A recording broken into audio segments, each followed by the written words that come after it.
需要買樓冇套樓，有電揭電都會知啊！大家好，我係羅 Alex。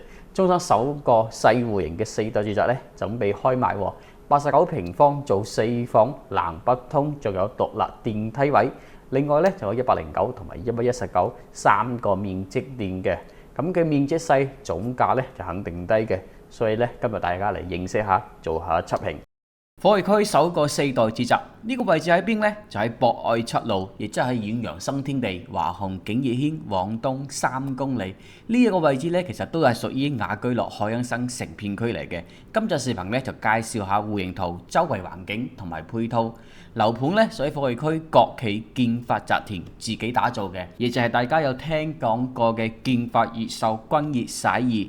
建發落成江山和明1、2期呢一個建發集團總佔地面積咧2萬平方，建築面積5.9萬平方，容積率2.0，綠化率38%，其中有商業街983平方，就有6座22層高嘅住宅樓，戶型面積咧119、109同埋89平方，總戶數378伙，車位咧379，使用率咧最高130%嘅使用率。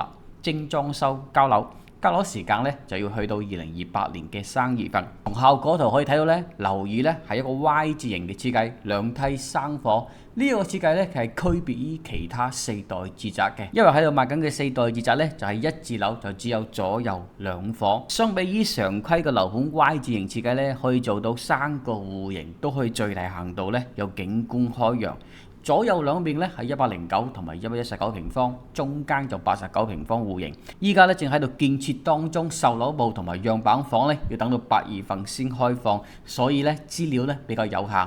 依家咧就只能夠睇翻戶型圖。中山首個最細嘅4代住宅89平方，嗱喺大家對當下4代住宅逐漸審美疲勞嘅時候咧，價錢咧亦都要去到近200萬起步嘅時候咧，呢個細尺寸嘅4代住宅可唔可以俾大家眼前一亮呢？首先我哋可以見到咧，89平方咧仍然咧可以做到4房2廁個空間嘅。出電梯位咧同樣都有一個獨立嘅電梯廳啊。嗱，按130%嘅使用率，就有115平方嘅使用面積。見到呢個戶型圖咧，幾乎就相當於依家第4代住宅嘅設計，只不過咧主陽房咧就喺廳呢一邊嘅，客廳、餐廳同埋半開放式廚房嘅設計，就有6米5闊嘅南向景觀陽台，係連通到客廳同埋主陽房。仲有就係咧客廳同埋第2間房咧之間係冇承重牆嘅，就可以靈活改造成大橫廳。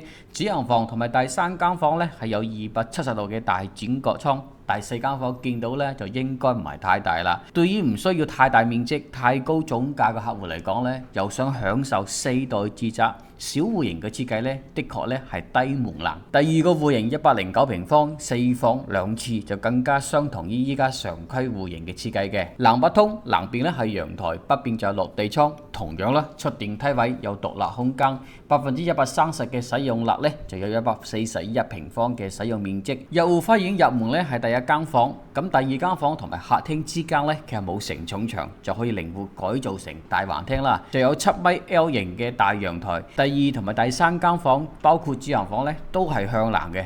同樣主陽房咧亦都有270度嘅轉角窗。第3個戶型咧就係119平方嘅4房2廁，130%嘅使用率咧就差唔多去到154.7平方嘅使用面積。呢一個面積點咧係中山4代住宅入邊咧競爭最激烈嘅，因為大家都有呢隻戶型，亦都係賣得最好嘅。喺度賣緊嘅4代住宅咧，佢就係最小戶型，而宏山徑咧就係最大戶型。同樣咧都係南北通設計，南邊係陽台，北邊係落地窗。出電梯咧同樣都有一個獨立嘅空間電梯位。我哋見到呢隻戶型咧，全部都係向南嘅，電梯廳、客廳、房全部向南。東到西咧呢個之間咧有16.8米嘅大面寬啊！客廳開間4米5，同樣廳同埋第1間房咧係冇承重牆嘅，亦都可以改造成超級大橫廳。喺主陽房嘅北邊、西邊、南邊咧係有3面開窗嘅。嗱，銷售咧有特別講到呢個隱私性問題喎，所以喺陽台個玻璃咧就做咗特別處理，做咗呢個防偷窺嘅水玻璃，就擋到左右同埋側邊咧睇翻入嚟。仲有咧就係房間嘅外窗台咧，亦都增加咗80公分嘅橫向漂板，咁咧上下咧就睇唔到。目前宏山徑咧就計劃8月份咧開放營銷中心，首次咧就賣1座同埋2座。依家咧就係動資20000蚊就可以成為 VIP 客戶，就可以優先睇房，並且咧可以享受開盤嘅98折。目前咧就未有詳細價錢公佈嘅，嗱，大家需要進一步了解咧，可以加我微信，到時候咧有咩消息再通知你。再嚟介紹下周圍嘅環境。北邊咧就係博愛路，亦即係大家平時往返香港嘅城區高速路出入口嚟嘅。喺前面就係遠洋新天地、華雄景業軒、博愛里、鰲峰天怡最豪型樓盤嘅，距離咧就3公里。遠處個高樓咧就係天逸星河 COCO City 商場，依家咧改名天逸匯。富逸城 Top8商場咧都係8公里13分鐘時間。兩個商場咧分別都有香港直通車、橫島中港通同埋新港榮利巴士嘅上落站。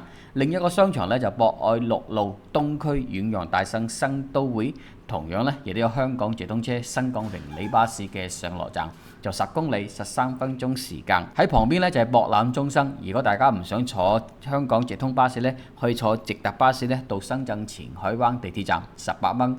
落車咧就可以坐地鐵11號線，再換乘13號線，總共5站3蚊咧就可以到深圳灣口岸嘅。博覽中心亦都有直達福田口岸嘅巴士，就需要38蚊啦。喺前面就係雅居樂海欣新城，白色樓咧就係海欣雲頂天徑，8000到9000幾蚊每平方咧，時不時咧3、4、5座咧都會有啲大裝修放出嚟嘅，8000蚊每平方。我最近咧有做過測評視頻，大家亦都可以睇下。呢個中山富人區雅居樂海欣新城嘅配套咧就好豐富，並且咧好齊全嘅，大大小小嘅飲食店，包括港式嘅茶餐廳咧就選擇非常之多。水果店啊、新鮮超市、一家日超市咧都喺入邊嘅。我咧就最熟悉，因為我公司門店咧就喺呢一個位置。最近樓盤呢一邊咧就屬於海欣又一城，前邊保利能怡呢個屋苑咧就喺中間，亦都算係海欣又一城入邊嘅。其實咧最早咧都係屬於雅居樂我哋嘅，後尾咧就變翻成保利嘅。嗱，佢呢個日常配套咧最近咧就係保利能怡呢個樓下嘅街鋪嘅，有飲食店、生活超市，不過選擇就唔多。真係要選擇多又豐富咧，就要直上左轉圖根街啦，就差唔多咧2公里。開電單車咧就最方便。樓盤呢個位置最大缺點咧就係見得到咧比較多嘅高速路，南面比較近咧就係港澳高速，大概咧就270米，後邊300米咧亦都係中江高速，所以咧前後都有高速路啊。西邊咧就係高速路出入口呢個位置，就唔知道產生呢個噪音係點樣嘅。中間呢個位置咧就係規劃當中嘅貨櫃區第4中學同埋第10小學，喺旁邊有工業園同埋寫字樓啦，對面咧就係神涌村，前邊咧就係貨櫃區人民醫院，屬於山格醫院，就1.7公里嘅。再過去咧就係貨櫃區舊城區張街邊啦，3公里。人多低消費嘅地方，我就經常喺嗰度買餸買水果嘅。周圍嘅環境咧其實就比較一般。喺早幾年前門口呢段路咧比較低嘅時候咧，好容易水浸，後尾重新做好咗路咧，就解決咗呢個問題啦。樓盤嘅優缺點咧係好明顯嘅，產品咧係有優勢，細面積嘅4代住宅，不過位置就一般般。當然咧，依家未有價錢，我估咧亦都唔會太高。如果冇驚喜價錢咧，估計反應就一般般啦。畢竟依家貨櫃區喺度賣緊個樓盤咧最多嘅，樓盤同埋樓盤之間個競爭壓力亦都係最大嘅。好，以上咧就係今日嘅簡單測評。